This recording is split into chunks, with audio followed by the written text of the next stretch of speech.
ഇത് ഹൈദരാബാദിലെ നിസാം രാജാക്കന്മാരുടെ കൊട്ടാരമായ ചൗമഹല്ല പാലസിൻ്റെ ഒരു നടുമുറ്റമാണ്. 1937 കണക്കുകൾ പ്രകാരം ലോകത്തിലെ ഏറ്റവും വലിയ സമ്പന്നരായിരുന്നു നിസാം രാജാക്കന്മാർ. അന്ന് യൂറോപ്പിലെ വിവിധ രാജ്യങ്ങളിൽ നിന്നും ഇറക്കുമതി ചെയ്ത 400ഓളം വിൻറ്റേജ് കാറുകൾ രാജകുടുംബത്തിനുണ്ടായിരുന്നു.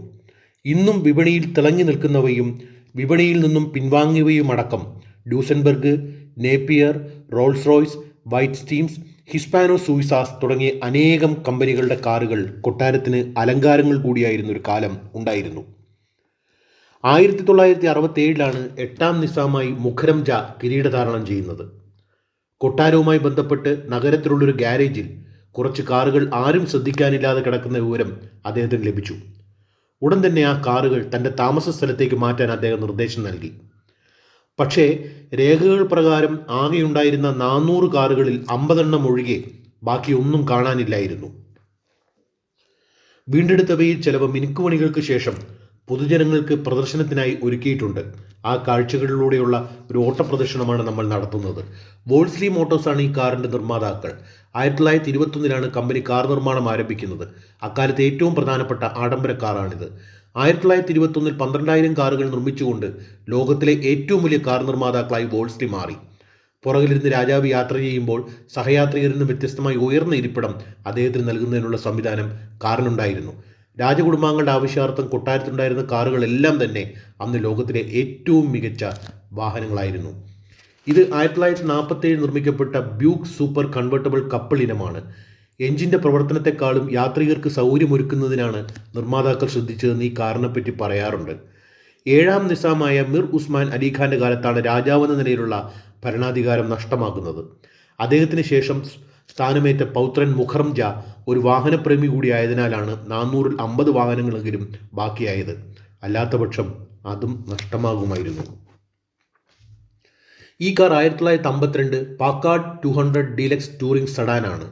രാജാവും പത്നിയും തങ്ങളുടെ യാത്രകളിൽ ഈ കാർ ഉപയോഗിക്കുവാൻ ഇഷ്ടപ്പെട്ടിരുന്നു. മിഷിഗനിലെ ഡെസ്ട്രോയിറ്റിലായിരുന്നു പാക്കാർഡ് കമ്പനിയുടെ ആസ്ഥാനം. 2ാം ലോക മഹായുദ്ധാനന്തരം വിപണിയിൽ കനത്ത മത്സരമുണ്ടായി. വിൽപ്പന കുറഞ്ഞു, ഉൽപ്പാദന ചെലവ് കൂടി. തുടർന്ന് കമ്പനി കാർ നിർമ്മാണം അവസാനിപ്പിച്ചു. 1952 ഈ മോഡൽ ഉൾപ്പെടെ 71,000-ലധികം കാറുകളുടെ വിൽപ്പന അന്ന് കമ്പനി നടത്തിയിരുന്നു. ഇത് 1934 ഫോർഡ് ടൂറർ.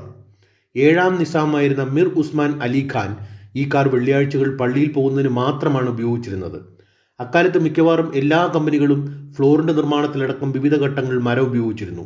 അതിനാൽ തന്നെ വീണ്ടെടുത്ത കാറുകളിൽ കാലം ശക്തമായ ക്ഷതങ്ങൾ നടത്തിയിട്ടുണ്ട്. ആവശ്യമായ റീപ്ലേസ്മെൻറ്റ് ചെയ്ത് പണി പൂർത്തിയാക്കുക എന്നത് വളരെ ശ്രമകരമായിരുന്നു. ചില്ലുകൂട്ടിലാണ് ഇവിടെ വാഹനങ്ങൾ പ്രദർശിപ്പിച്ചിരിക്കുന്നത്. പുറത്തുനിന്നുള്ള പ്രതിബിംബങ്ങൾ പതിയാതെ വീഡിയോ ഷൂട്ട് ചെയ്യാൻ വളരെ പ്രയാസമാണ്. 1906 നേപ്പിയർ ടൈപ്പ് L6 40 HP-യുടെ 2 കാറുകൾ പ്രദർശിപ്പിച്ചിട്ടുണ്ട്. 1906 6ാം നിസാമായിരുന്ന മിർ മെഹബൂബ് അലി ഖാൻ നേപ്പിയർ കമ്പനി ഉടമ SF എഡ്ജിന് 6 കാറുകൾക്ക് സപ്ലൈ ഓർഡർ നൽകി. 5 കമ്പനി എത്തിച്ചു. ഇന്ന് 2 മാത്രമേ ബാക്കിയുള്ളൂ. കുറവ് വന്ന 3 കാണാതായ 350-ൽ ഉൾപ്പെടുന്നു.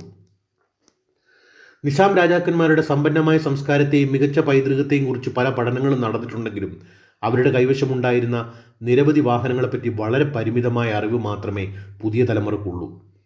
ഹൈദരാബാദിൽ ജനിച്ച ദുബായ് ആസ്ഥാനമായി പ്രവർത്തിക്കുന്ന ബാങ്കറും വിൻറ്റേജ് കാർ കളക്ടറുമായ മുഹമ്മദ് ലൂക്മാൻ രചിച്ച ഓട്ടോമൊബൈൽസ് ഓഫ് നിസാം എന്ന ഗ്രന്ഥം 1948 രാജ്യാധികാരം നഷ്ടപ്പെട്ടതിനോടനുബന്ധിച്ച് രാജകുടുംബത്തിൻ്റെ പ്രഭാവത്തിന് മങ്ങലേറ്റ് തുടങ്ങിയ കാലയളവിലാവാം അമൂല്യമായ വാഹനങ്ങൾ ഇപ്രകാരം കൊട്ടാരത്തിൽ നിന്നും നഷ്ടപ്പെട്ടതെന്ന് സൂചിപ്പിക്കുന്നുണ്ട്. റോൾസ് റോയ്സിൻ്റെ സിൽവർ ഗോസ്റ്റ് എന്ന ഇനമാണിത്. 6ാം നിസാമായിരുന്ന മെഹബൂബ് അലി ഖാൻ 1911 കൊട്ടാരത്തിലേക്ക് ആദ്യമായി റോൾസ് റോയ്സ് കാറിന് സപ്ലൈ ഓർഡർ നൽകുന്നത്. കാറുകൾക്ക് പുറമെ ഉണ്ടായിരുന്ന കുതിരവണ്ടികളും ജീപ്പുകളും മോട്ടോർ ബൈക്കുകളും ഒക്കെ ഇവിടെ പ്രദർശിപ്പിച്ചിട്ടുണ്ട്. 1911 നൽകിയ സപ്ലൈ ഓർഡർ പ്രകാരം റോൾസ് റോയ്സ് കാർ കൊട്ടാരത്തിലെത്തിയപ്പോൾ സപ്ലൈ ഓർഡർ നൽകിയ മെഹബൂബ് അലി ഖാൻ മരണപ്പെടുകയും 7ാം നിസാം മിർ ഉസ്മാൻ അലി ഖാൻ കിരീടധാരണം നടത്തുകയും ചെയ്തിരുന്നു. അദ്ദേഹം കാറ് ആഘോഷവിളകൾ മാത്രമാണ് ഉപയോഗിച്ചത്. അതിനാൽ തന്നെ ആകെ 356 മൈൽ അഥവാ 573 കിലോമീറ്ററിൽ കുറവായിട്ട് മാത്രമേ ഇവിടെ പ്രദർശനത്തിന് വെച്ച കാർ ഓടിയിട്ടുള്ളൂ. മിർ ഉസ്മാൻ അലി ഖാന് ഇവിടെ പ്രദർശിപ്പിച്ച റോൾസ് റോയ്സ് കാർ ഉൾപ്പെടെ 50 റോൾസ് റോയ്സ് കാറുകൾ ഉണ്ടായിരുന്നു. 1948 രാജ്യാധികാരം നഷ്ടപ്പെട്ടപ്പോൾ ഒരു നിസ്സംഗത രാജകുടുംബത്തെ ഗ്രസിച്ചിരുന്നതായി അനുമാനിക്കുന്നു. അതുവരെ അധികാരത്തിൻ്റെ മറപറ്റി നിന്നിരുന്ന ഉപജാപക സംഘങ്ങളും സ്ഥാപിത താൽപ്പര്യക്കാരും രാജകുടുംബം നേരിട്ട നിസ്സഹായാവസ്ഥയിൽ മുതലെടുപ്പ് നടത്തിയിട്ടുണ്ടാവാം. ആ കാലയളവിൽ ഒരുപക്ഷെ കാറുകൾ മാത്രമല്ല മറ്റു പല അമൂല്യ വസ്തുക്കളും ഇപ്രകാരം കൊട്ടാരത്തിൽ നിന്ന് നഷ്ടപ്പെട്ടിട്ടുണ്ടാവാം. മുഹമ്മദ് ലുക്മാന്റെ ഗ്രന്ഥത്തിൽ തന്നെ ചിരാൻ കൊട്ടാരത്തിൽ AC സ്ഥാപിക്കാൻ ഇലക്ട്രീഷ്യൻ പണിക്കൂലിയായി വാഹനശേഖരത്തിൽ നിന്ന് ഒരു ജീപ്പ് ആവശ്യപ്പെട്ട് വാങ്ങിയത് പരാമർശിക്കുന്നുണ്ട്. ഇത്തരത്തിലുള്ള കാരണങ്ങളാലും അമൂല്യമായ വാഹനങ്ങളുടെ എണ്ണം കുറഞ്ഞതിന് കാരണമായി തീർന്നിട്ടുണ്ടാവുമെന്ന് നമുക്ക് അനുമാനിക്കാവുന്നതാണ്. ചൗമഗാല പാലസിലെത്തുന്ന സഞ്ചാരികളെ ചരിത്ര സ്മരണകൾ തഴുകി നിൽക്കുന്ന ഈ രാജകീയ വാഹനങ്ങൾ വലിയ രീതിയിൽ ആകർഷിക്കുന്നു. ഞങ്ങളിപ്പോൾ ഹൈദരാബാദ് നഗരത്തിൽ തന്നെ നാംപള്ളി മെട്രോ സ്റ്റേഷൻ്റെ മുന്നിൽ നിൽക്കുകയാണ്. വേനൽ ചൂടിൻ്റെ കാര്യത്തിൽ തീർത്തും നിസ്സഹായരായ പ്രാവുകൾക്ക് കഴിക്കാൻ ധാന്യങ്ങൾ വിൽക്കുന്നതിനായി ഒരു സ്ത്രീ ഇവിടെ ഇരിക്കുന്നുണ്ട്. വിവിധ തുകകൾക്കുള്ള ധാന്യങ്ങൾ ഇനം തിരിച്ച് കവറിൽ കെട്ടിവച്ചിരിക്കുകയാണ്. കുടിക്കാൻ വെള്ളവുമുണ്ട്. എൻ്റെ സഹയാത്രികൻ ദിനേശൻ ഒരു പാക്കറ്റ് വാങ്ങി പ്രാവുകൾക്ക് മുന്നിൽ വിതറി.